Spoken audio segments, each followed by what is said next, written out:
you, thank you. I needed that. I just came in from digging around in my garden. Boy, am I really working up my appetite. Now I'm ready to cook from the garden. Everybody tells me I have a green thumb. That's the reason why my tomatoes are always green. I've been like that for 7 months. We are going to put this down. We'll get ready to cook. My first dish is also one of my favorite. Stew, Asian vegetable, or you can call it Asian vegetable stew. Whatever name you feel like it, use it. I have all of these vegetables I have grown in my garden, okay? Except the black mushroom. We have garlic and ginger. I even grown ginger in my garden.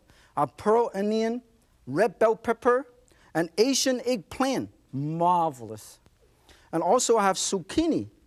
Green zucchini, yellow zucchini. It's like a squash. This is squash. And then also tomato and some leek. All of this I grown, okay? All I have to do is cut everything up into pieces. And then we can put them all in a stew. It's to save time, we're going to heat up this stew pot. Marvelous. Let's turn it up. Get rid of these. We'll cut this in half. This is roll cutting, okay? 1, 2. Every time you cut it, you turn a quarter of a turn. 3, 4, 5, 6, 7, 8, 9, 10. This is what you call roll. So every single piece about the same size, but different angle, different shape, okay? Doing this particular dish is the best way to do it because you can use up all the surplus from your garden. This dish is very much like the French ratatouille without the rat, the tat, and the touille. It's kind of, I have to take some French lessons. The only thing I know is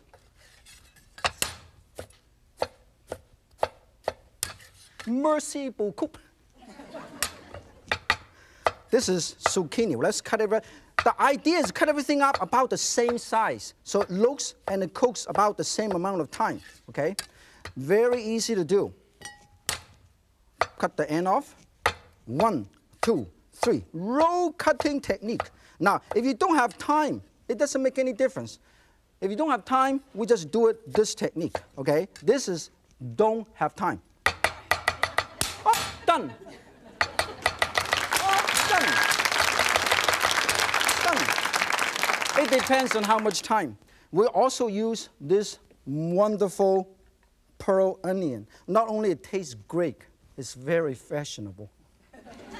Now, when this is nice and hot, get ready a wooden spoon. Make sure this is hot enough, and then you put some oil in, about a couple tablespoons of oil, okay? And then in the meantime, you can also cut up a tiny bit of garlic and ginger. It depends on how many pieces of ginger you want, because the more spicy. We're going to slice it up.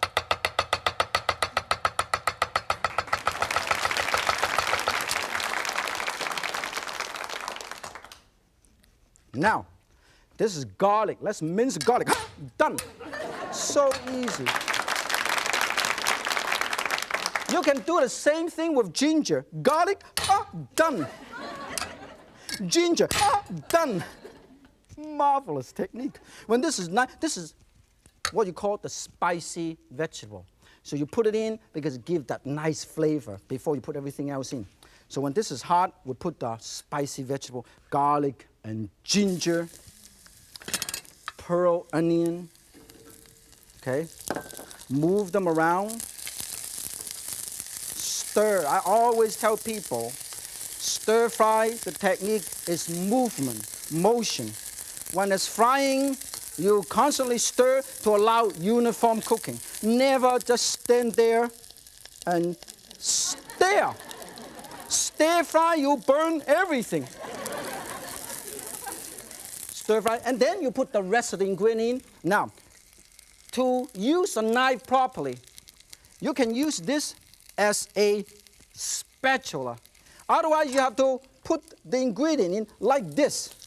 You see? Absolutely no style. If you have a lot of time, you put it in like this. Or you can use your knife. Look, transfer like this. Transfer like this. This is how you should do it. since we have a lot of people in the studio, and also I am hungry, so we use a lot more. I even use some black mushroom. I didn't grow this in my garden. I grew it inside the house. Since it's so big, I cut it in half, cut it in half, cut it in half, and I put them all in. Look at this. 1, 3, done. Stir this, stir this, stir this. And then, when this is nice and ready, if you happen to have some leek, I grew some leek. I also put some leek over there. Put over here. Go 1, 2, 3. Leek is also very good because it gets a nice flavor and taste to it. So add some sweetness and spiciness to it. Now, how do you make this taste good? You got to make a sauce, okay? Here, I have some sauce right here. Look at this. I'm going to make a sauce. All I have is 1/4 cup of broth. I'm going to put it in. Let's take a look at how beautiful this thing is. 1/4 cup of broth. Wow! And also 1/4 cup of dry sherry. Soy sauce. 3 tablespoons. And also, if you like hot and spicy, ratatouille. And then you use chili sauce. Wow, this is going to be very spicy, hot summer stew. And also a tiny bit of sesame seed oil. And for more spice, you can use black pepper. Now, normally, I like to put the tomato in the last minute. If you put it in too early, it will be too mushy. So I normally cut this ahead of time, and I'll show you how fast you can cut it, okay? 1, 2, 1, 2. And then you go like this.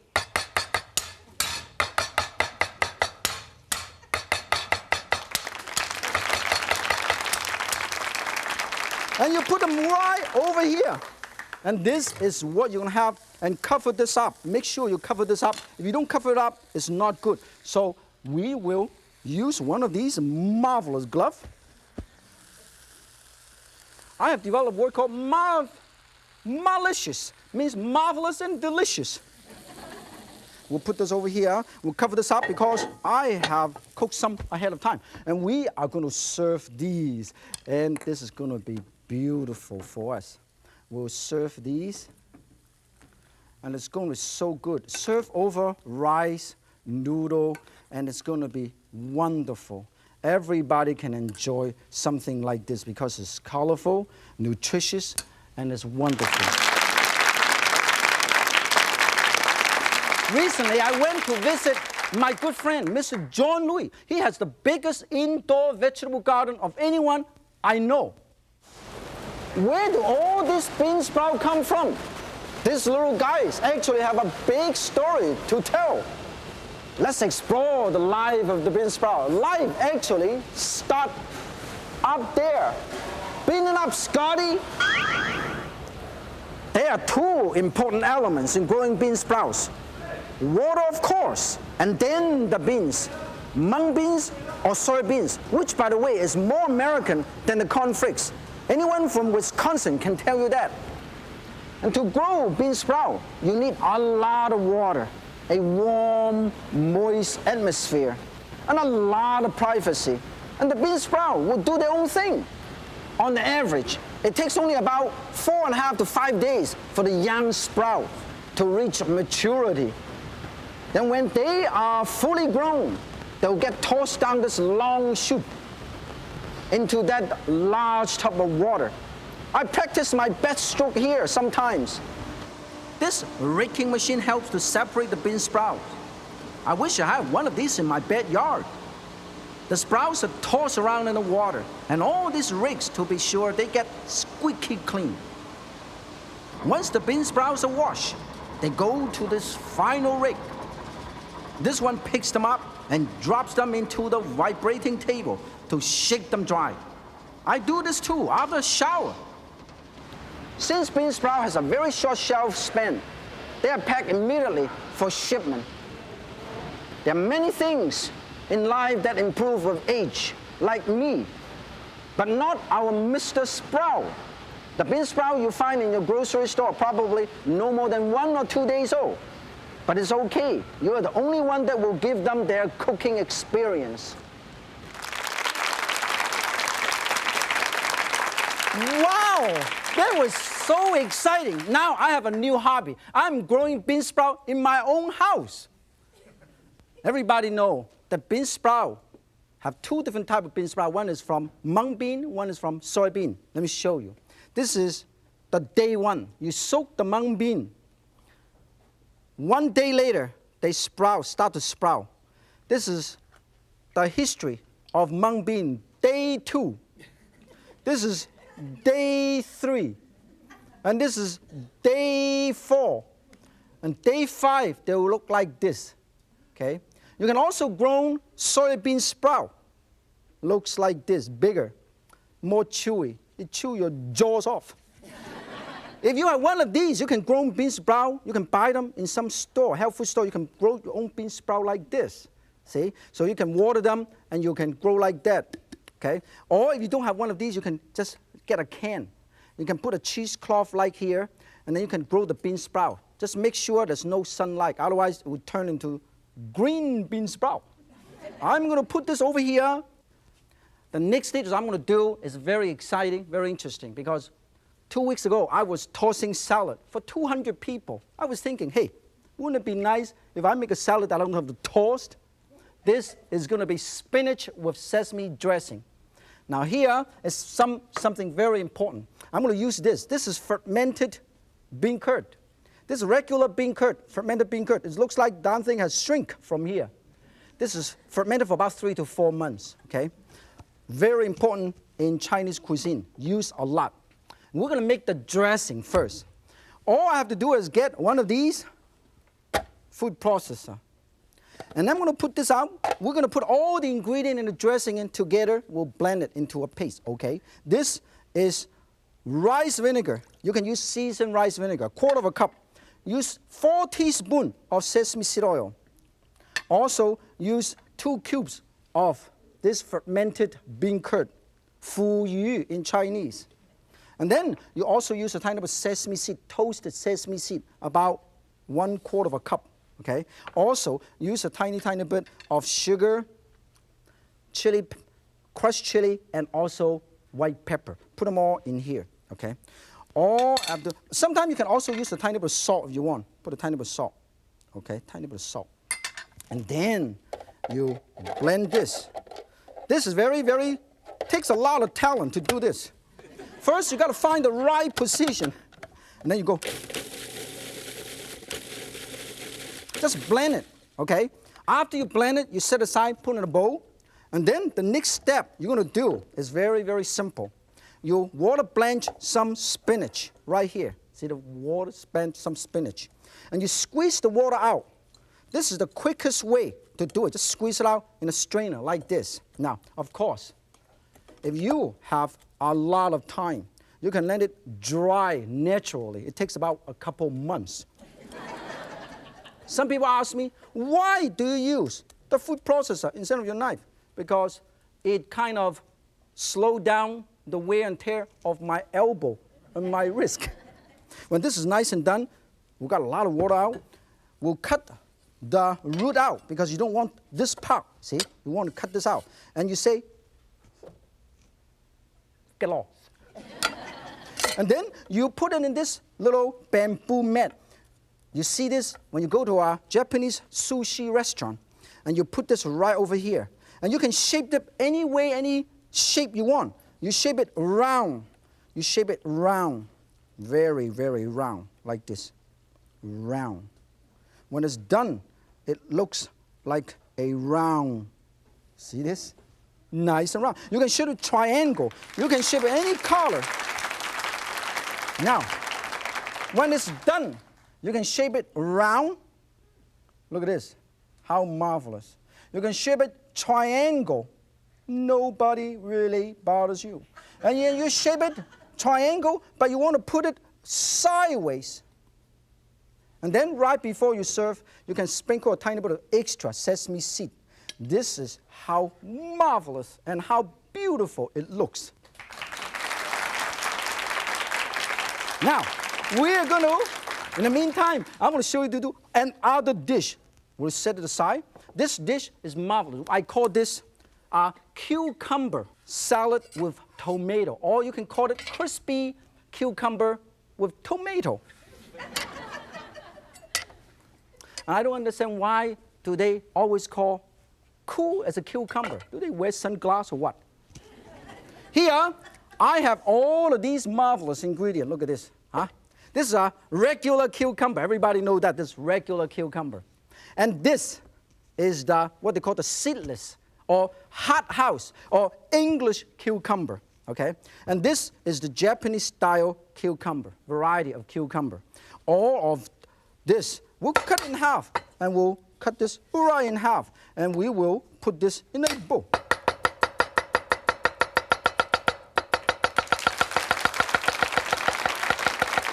We are going to need enough of these so we can serve everybody and still have enough to bring it to you today. Okay? The great thing about this is, as I said, you don't have to toss this damn thing at all.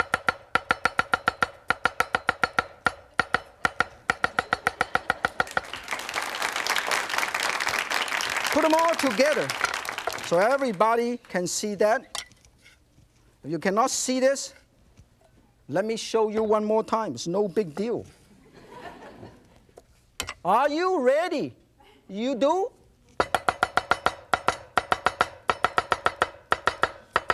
That's all the patience I have. We'll put them all together. Now, this particular dish, we're going to use all the vegetables that I've grown in my garden. Huh? There's a baby boom in my garden. Look at this. Look at this baby tomato. We'll cut this in half, yellow and red. Put them all together. Look at how great.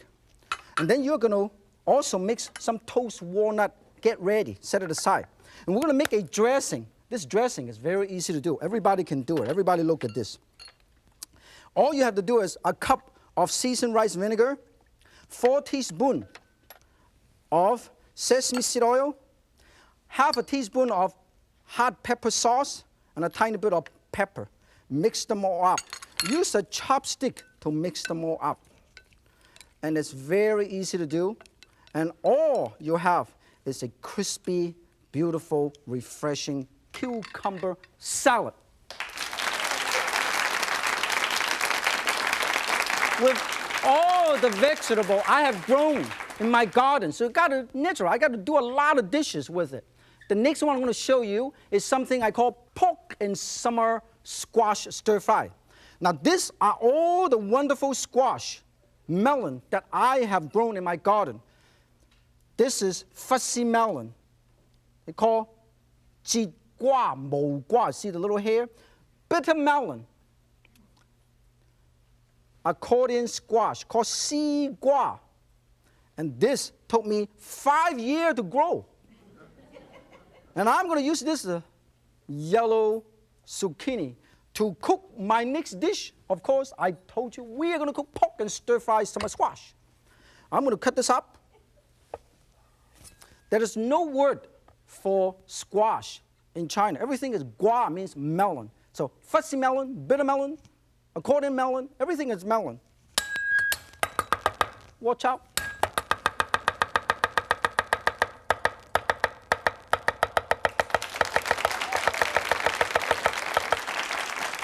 We'll cut this up and put it right over here. We'll get the vegetable ready first. Okay? That's all I need. So we set it aside. We'll put the yellow squash, and I also use some green zucchini. Also put them together. This is very easy to grow. Put them all together. When this is nice and ready, also get ready a tiny bit of green onion. Look at this. 1, 2, 3. Set it aside. You have all of these colorful dish. Then I'm going to show you, we're going to get ready how to cut some pork. We're going to get ready with this pork stir fry. You can use beef stir fry, turkey stir fry, chicken stir fry, lamb stir fry, or pork stir fry. This is what you call, look at this. Everybody look. Parallel cut. See that? More people, more parallel cut. More people, more parallel cut. It depends on how many people you have. The more people, the more pieces to do. And cut it up, put it over here, cut it up, and put it over here. Then you can feed a lot of people with 4 ounces of pork. 1, 2, 3, 4, 5, 6, 7, 8, 9, 10, 11, 12. Then we'll put it all together. How do you transfer meat from here to here? Everybody look. 3, 2, 1. Done. Now, when this is nice and ready, you're going to marinate this with 1 tablespoon of soy sauce. Always remember to marinate. About 1 to 2 teaspoons of cornstarch, okay? And also use about 2 teaspoons of dry sherry. Mince it up, mix it all up. Let it marinate for about half an hour, up to 2 hours. If you have time, do it overnight. And then also, heat up your wok. Get ready your wok. And then also get some garlic ready because you want to get garlic. Mince garlic, mince garlic very efficiently. Now, when this is done, heat up the wok. For this particular dish, I also add some walnut on my stir fry, so I'm going to toast some walnut first. Very easy to toast it right in a frying pan. Okay? Small frying pan, baby frying pan, big frying pan. This is for regular family. This is for cooking for one. For diet person, we'll cook it there. When this is hot, never put any meat in the wok until it is nice and hot. That's all you need, oil. Okay? You can use any vegetable oil. Stir. Move them around. Coat the entire wok. Now, if I say this motion is actually walk and you roll your wok. If I say walk and roll, you're going to say, hey, this is not the right expression. When this is nice and ready, put some garlic. Can you hear the sizzling sound? Okay? And then you put the pork in. Look at this. Listen to this sizzling sound. Marvelous. It looks very exciting, sizzling. Make sure you catch it. And then you put the squash in because you want to make sure the squash is cooked, okay? Look at all these squash. Now, when this is all nice and ready, you want to make sure it is cooked properly. You're going to use about 1/4 cup to 1/3 cup of chicken broth. Make sure they are cooked properly. In fact, you can even cover this up, okay? In the meantime, this is nice and ready too. We're going to shut this off and we'll set it aside so when the dish is ready, we're going to do it. Now, I want to quickly show you how easy it is to make a julienne pork. Look at this. 1, 2.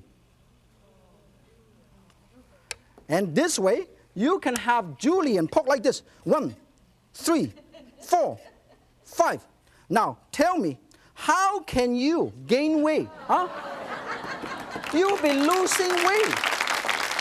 Doesn't matter how many pieces you have. And then we're going to get ready for the serving. Put some green onion in here. Put some sesame seed oil and about 1 to 2 tablespoons of soy sauce. And then we'll stir it and thicken it up with cornstarch. Okay? This dish is very easy to do. Okay? All you have to do is use all the squash. There are all kinds of squash. The first time somebody asked me to go to a game of squash, I thought I'm going to play with vegetable. When this is all nice and done, make sure they're thickened, okay? Squash family are big. Got all kinds of squash, very colorful. Just like the yam family. Look at this, huh? Beautiful dishes. Everybody know, you can go home and immediately cook a pork and stir-fry squash. Now, I have used up all my vegetable. So I'm going to go to plant some more seed so I can cook from the garden again. So until next time. And make sure, everybody learn how to use the chopstick. So practice your chopstick. If Yan can cook, so can you. Joy again.